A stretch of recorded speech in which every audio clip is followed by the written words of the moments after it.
I recently read a great book. I don't know whether or not to recommend it. It is not Shakespeare and it has absolutely no spiritual redeeming value. It's just really entertaining. It's written by Blake Crouch. It's a science fiction book and it's called Dark Matter. And what it's about is really a person that wakes up every morning through some sort of a ripple in time in a different kind of future, a parallel kind of future. I won't give it away, but suffice it to say that one day he wakes up in Chicago, and Chicago is beautiful and full of trees and flowers, and the sun is shining. But the next day he wakes up in Chicago, and this time it's all run down and dark and empty and rioted and ruined and even dangerous. And in every instance, the protagonist of the story and the reader, we ask ourselves the very same question when he wakes up and starts walking is, what on earth happened? What on earth happened here? It's a good question for us today. It's a question that has been asked so many times. It's even a question that was asked on the very first Pentecost. As people that are passing by in Jerusalem at the time hear others speaking the words of God in other languages, they turn to one another and say, what does this mean? Or in other words, what happened here? Today in Pentecost Sunday, it made me think of the very same question. Bear with me, what if this were to happen to Peter? That's right, Peter, the Apostle Peter, the one who gives the great sermon that you just heard a few moments ago. The question is, would Peter recognize the world that he wakes up in today? Would Peter recognize the church of today? Would Peter recognize Christians and Christian behavior today? The same people that he preached to 2,000 years ago, would he recognize their descendants today? And would Peter ask the question, what on earth happened here? I bet he would.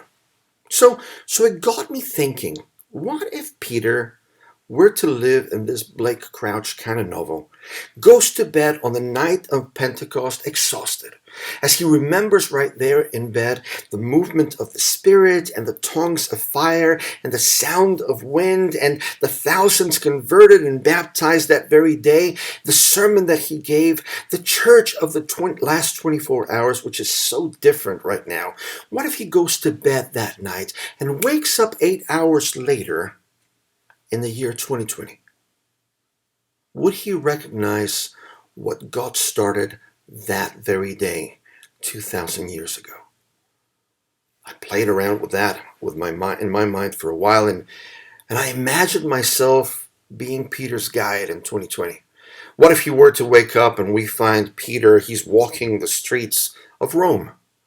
And I find myself there with Peter, and we're walking, strolling down right by the river and seeing Castel San Angelo in the distance. We take a left on the Via della Conciliazione, which is the avenue that leads right there to the Vatican, and he sees this huge, impressive building in the distance, and he said, "What's that?" And I say, "Oh, that's the Basilica." He said, "What's a basilica?" I said, "Well, we call it different. It's St. Peter's." How do I tell him that? And he says, "Saint what?" And I said, "St. Peter's." And he looks at him and he says, "You mean?" And I said, "Yeah, it's actually named after you." And he said, "Why?" And so we start talking about it, and I keep on talking, but the building commands his attention, and he can't understand it. He actually says, I don't understand. And I try to explain it, and he says, I don't understand. And I realize that it's not that he's looking for information, he's in shock. And we get right there to the square, and we're surrounded by the colonnade, and he sees this enormous statue on the right side of the basilica, and it has an uncanny resemblance to him. It is the one that is holding the keys with a cross right there, and it looks a lot like him, and he says, "Is that?" I say, "Yeah, that's you." And he just looks at it. And then he looks at the other side, and he says, "And who's that?" And I said, "That's St. Paul." And he said, "And who's Paul?" And I realized, well, that's right. Pentecost just happened. Chapter 9 hasn't even taken place. He doesn't know. He doesn't know the rest of the story. And so I tell him that statue, it's Paul of Tarsus. He wrote most of the New Testament. He said, "What's the New Testament?" "Oh, we'll get to that." Paul of Tarsus wasn't his name, however. I tell him he used to be called Saul. And he said, "The murderer?" Yeah, that's him. He said, no way. Well, yes. And so I tell him the story of grace and forgiveness and calling and redemption. I tell him about Paul, how Peter became the first head of the church, and then Paul after that, and there's a succession plan for that. And actually, the latest one, Pope Francis, sleeps in that room way over there in the distance. It's way too much for Peter to take in. And so he looks at the building once more and he said, this basilica thing. So this is where the people of the way come together and worship. And I said, yeah, that's it. But not just here. We call it a church, by the way. But it's not just this one. There's that one over there, and that one in the corner, and that one over there. And do you see that one in the distance? That one too. He said, so many churches. And I said, yeah, there's one in every corner. And he said, I don't understand. It's too much for him to take in. What happened here? He said. This is not at all the way it used to be. And I said, no, it's not. Let's sit down to talk, Peter. A lot has changed in this world. Let's go have some coffee and let me explain. And he says, what's coffee? Oh, my word. Okay, we have a lot to talk about, Peter. So we're walking over to the Pantheon, and there's this great coffee place in the corner. We sit down, and he looks around, and he asks, the streets are kind of empty. Actually, they're very empty. Where are all the people? And I said, oh, that's right. The world has changed a lot, Peter. This is probably best if I explain it at home. Let's go back home. Let's go to Westchester. So Peter and I go back to Westchester and we hop in my car there, and I decide the best way to show him is to go to that COVID-19 antibody testing together. And we'll go ahead and do that. We're both in the car, and this is what he sees. He sees a very large parking lot, and he sees people that are wearing masks and face shields and surgical gloves, and people directing traffic in this parking lot to different stations, and they ask you about your health history, and then they make you drive to a tent where they draw blood, and after they have the samples, they say, we'll call you in a few hours. Peter is quiet all throughout the time, and he is visibly shaken. And he asks the question again, what on earth happened here? And so I tell Peter, it's a virus. It's a disease. And it's very contagious. The world has literally changed, Peter. People right now are not in the streets. They are home. They are what we're calling sheltered in. They're avoiding contact with each other. If they have to see each other, they will wear face masks and they'll be standing about 6 feet apart. To which Peter said, 6 feet? And I said, well, it's about 4 cubits. Oh, okay, he understands it.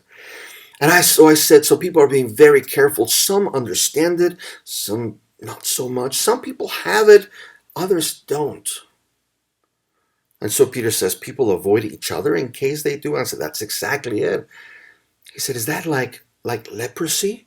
And I said, well, no, it's not. It's very different, but it does have some similar dynamics, and in some cases it carries the same stigma and alienation.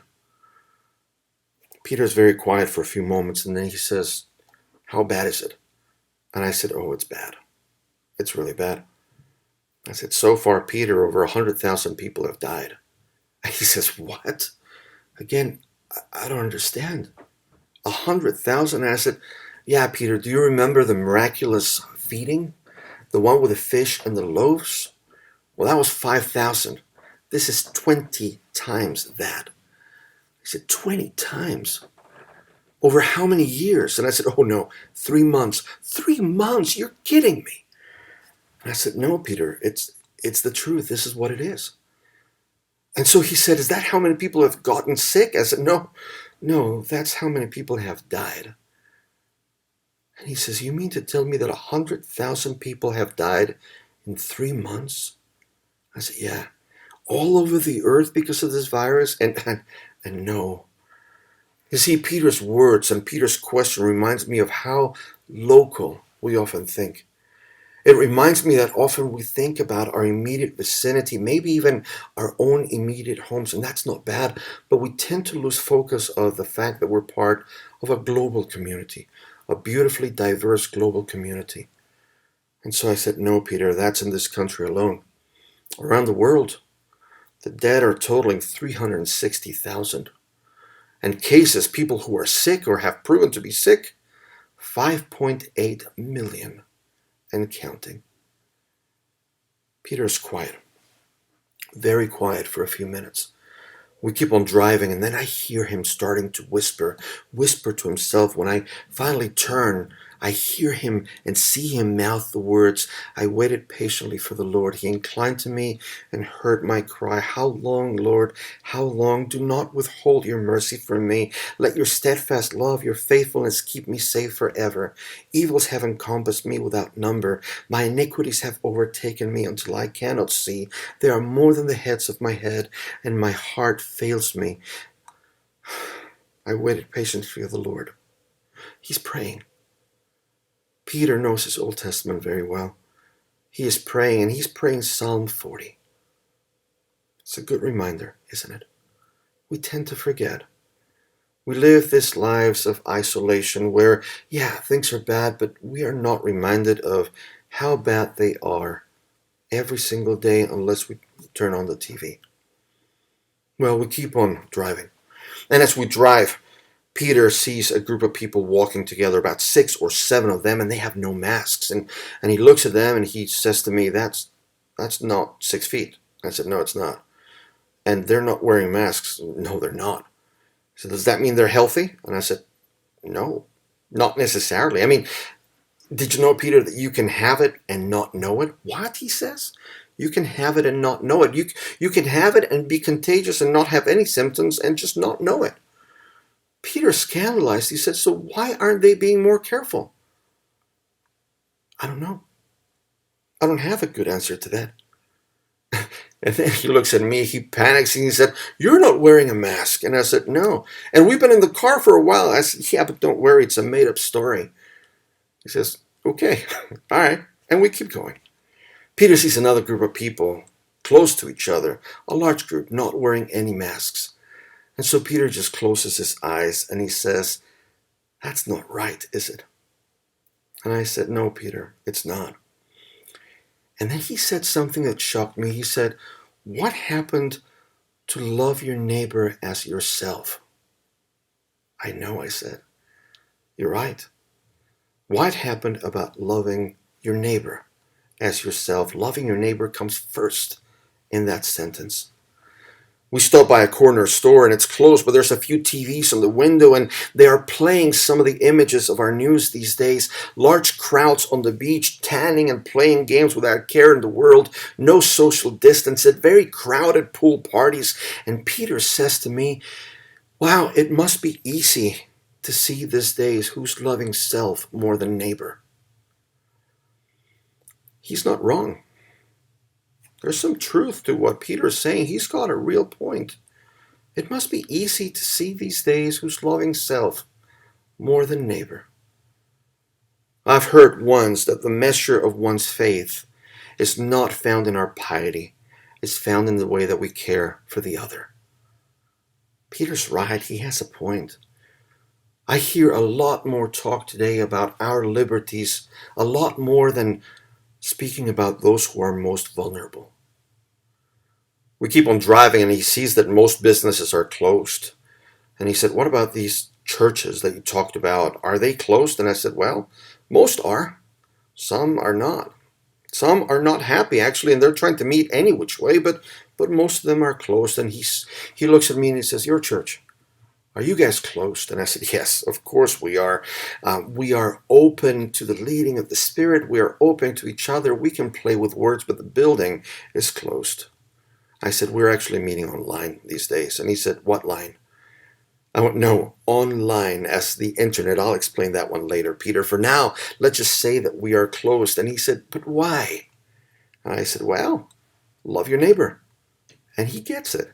He smiles and he said, yeah, that makes sense. Do you live as a church those words? Are those the words that you live by? And I said, well, we try to.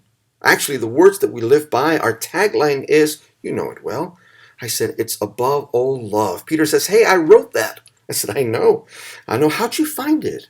And I said, we find it in the Bible. And he said, what's the Bible? Well, that's right. You don't know. It hadn't been put together yet. It didn't get put together for quite some time after that. And I said, we, the church, put together all the stories of Jesus and all the letters of the apostles, and we put them together in a book along with the Torah. And he says, you did? Can I read it? I said, sure, Peter. I'll get you a copy. It was getting late by now, and I decided it would be good for Peter to take a little break. It's too much to take in. So I took him to our home. We went to get something to eat to our house, and it was a beautiful day. So I ended up putting a couple of steaks on the grill. He looked at them and frowned and went to the refrigerator, found some figs and some olive oil and some bread and sat down happy to eat that.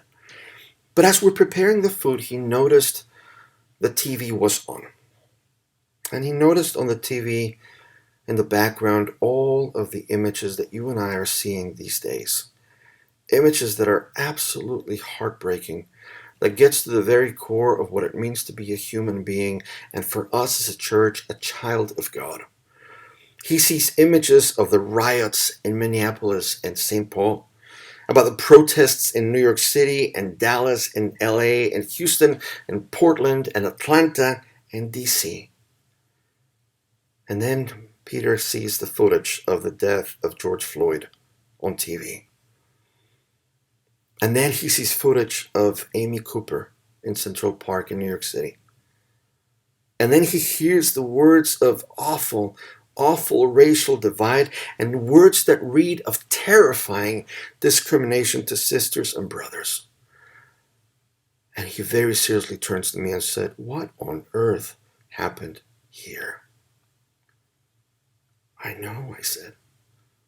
I know, and then as I'm about to explain it, I realize that my own explanation is going to be so not useful and incredibly biased. I realize that if I'm going to explain to Peter, I'm going to explain it from my own white privilege point of view. And I realize that in explaining it, I have never had to worry, as some of my friends have, for their own safety if they go bird watching. And I realize that my life is different from many of my brothers and sisters who, unlike them, I've never had to worry about my daughter walking around town during the day. And I've never had to explain to my son how to respond in certain situations. I see what my pastor friends, brothers and sisters from the African American community are going through these days and their conversations, and I realize that any explanation I can give Peter is going to fall way short. I am not the one to explain it to him, but at that moment I'm all he has. And so I do. And when I'm done, he blows up. He just can't believe it. He says, Greg, we were doing so well. And I said, what do you mean? He said, think about it. Pentecost. We were all together in one place, and the place was packed, and the Spirit moved, and that very same day, all of us became one. Many different languages, many different people, but we became one. You should have seen the crowd. It was beautiful. We did not look the same. We weren't only 12 alike Palestinians. There were hundreds, maybe even thousands of us, and we were from all different cultures and different languages and skin colors and traditions and beliefs and ideologies and life practices. We were all different, and we were not in cliques or groups. It was too large of a group for that. There was a beautiful patchwork of what Christ's kingdom is supposed to look like. It was a thing of beauty. You should have seen it. Over there were Parthians and the Medes, and they didn't look alike, and visitors from Egypt, and there were some from Mesopotamia. Some even came from Rome, and we all looked differently, but we were all one, the same, under the message of resurrection in a new and different reality, with the promise of God for this world and the dream of God called the church, a different kind of life. And we were going to take that out into the world, all different, yet one. Jesus said it. Jerusalem, Judea, Samaria, to the very ends of the earth. That was God's dream. We were going to take that into the rest of the world. And I see what's going on right now. What on earth happened here? It's not right. I didn't have a good explanation. I still don't. I know he's right. This is not right. This is not right. We can do better. The church can do better. The church must do better. Peter saw that I had no explanation. He just turned to me and said, I want to go home. I don't want to be here anymore. I want to go home. I didn't know how to send him home. But I did remember that it was Communion Sunday. And on Communion Sunday, I told him we always celebrate that the table of our Lord, the one that we will be in a few minutes, it's the place where Christians, all Christians, in every place and time, are united as one. I said the table is where our differences are not ignored, but they're celebrated. The table is where our differences are making us one, and in those differences, we are the people of God, all at the same level. And it is in that place that we are home. So I told him that. I said, this might work. Peter and I drove to church, and on the way, he was quiet, but he started looking at the surroundings, and he was amazed by what he saw. He saw St. Agnes, and St. Luke's, and Calvary, and Mount Carmel, and Holy Trinity, and Sacred Heart, and Notre Dame, and so many others. And he saw me and he said, are all these churches? Look at the names. They're the names of some of the people I know. Luke, they actually named something after him. And he said, yeah, but they're not all churches. Some are hospitals, and that's a school over there, and that's a homeless shelter, that's a university, that's a food bank, that's a clinic.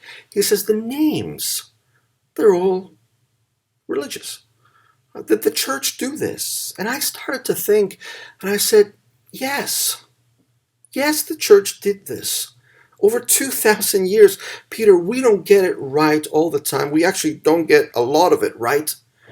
But the church has a good and strong past, and the church is strong and continues to change the world.